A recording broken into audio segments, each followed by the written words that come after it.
about 18 people charged with offenses, criminal offenses, facing criminal charges.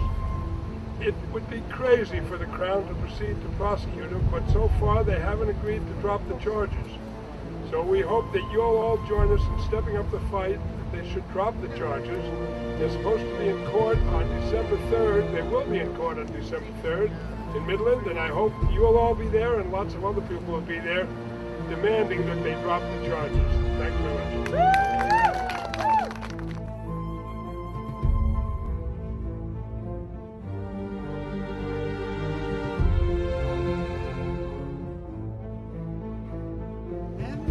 Got a little bit inappropriate, and people started getting arrested. So in the beginning, the two people arrested first were Keith and Ina Woods. He's 82, she was 77. And unfortunately right now she's in hospital suffering from a stroke.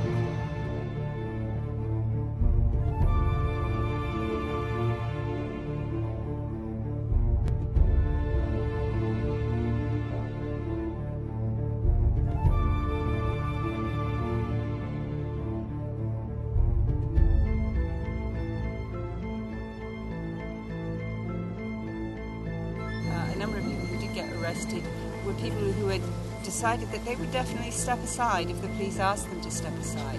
They'd made that decision. We discussed it very carefully ahead of time.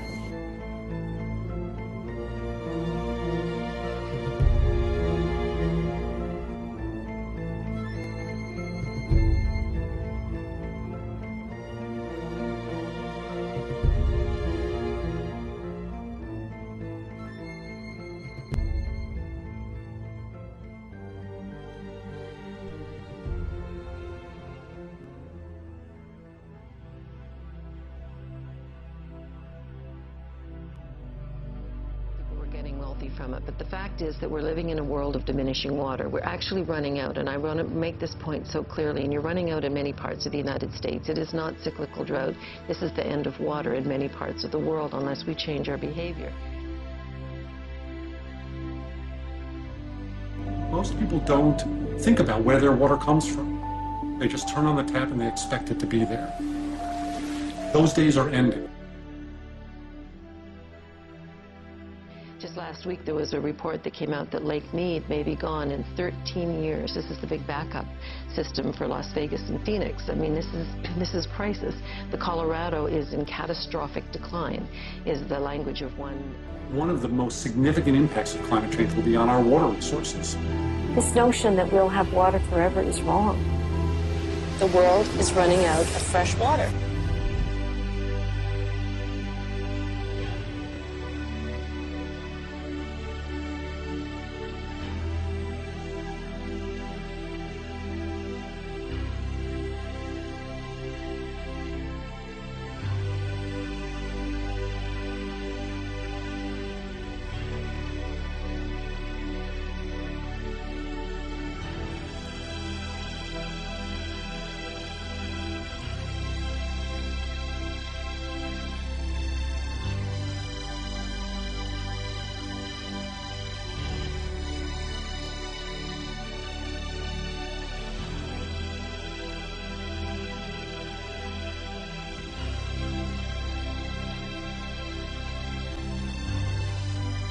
I would start by saying that this is far beyond politics. It's not a political issue at all.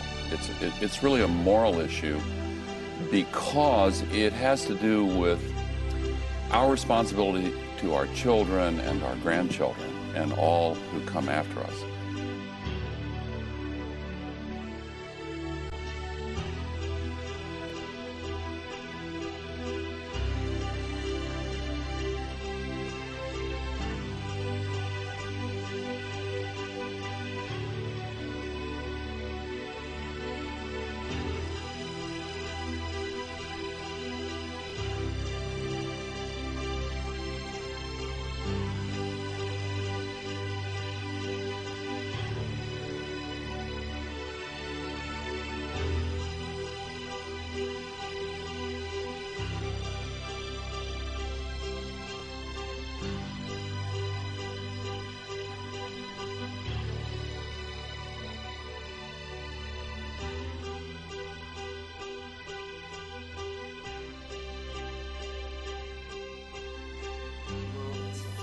what I understand is that dump site 41 is situated right on top of the most pristine water in the world. It's an aquifer where the water has been accumulated from glacier melt over the past thousands of years.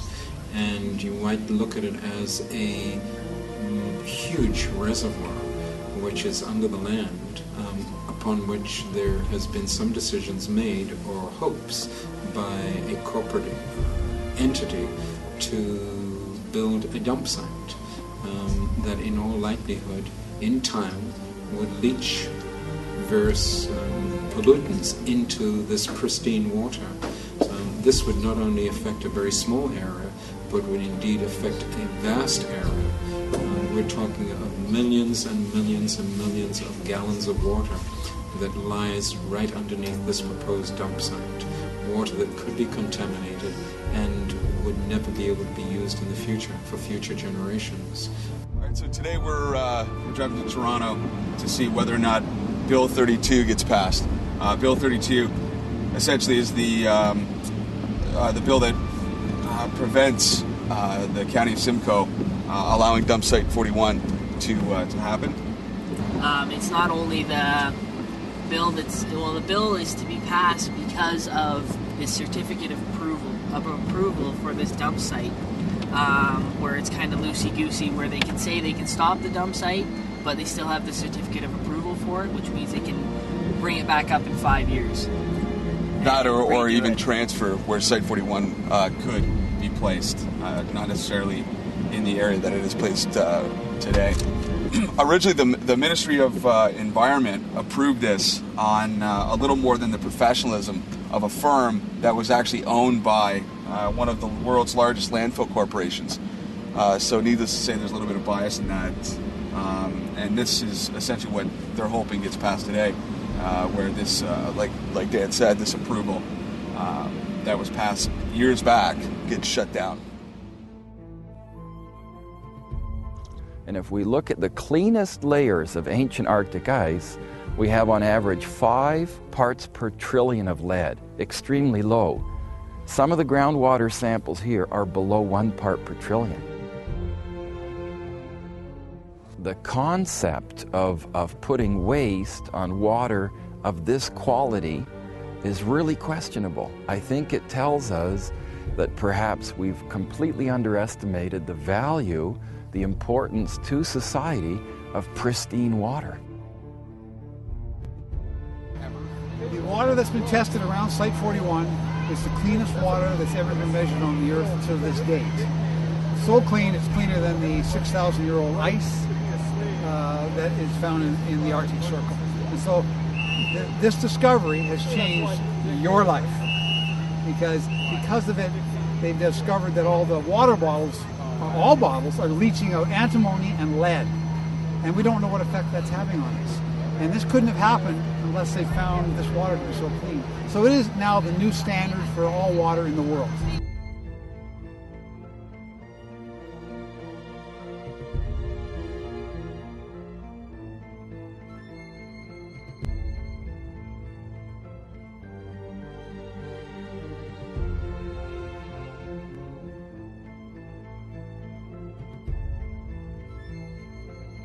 We know that water is a limited resource, and we seem to think in this part of the world that it's infinite, and it's not. It really is not. And I don't think Ontario really understands how few places in the world where there's good water. And digging a hole in the ground, putting garbage in it, even though it's the best engineered landfill site in the history of Canada, it's going to leak. All landfills leak, and if we contaminate our water, there's really not an easy, cost-effective solution for that.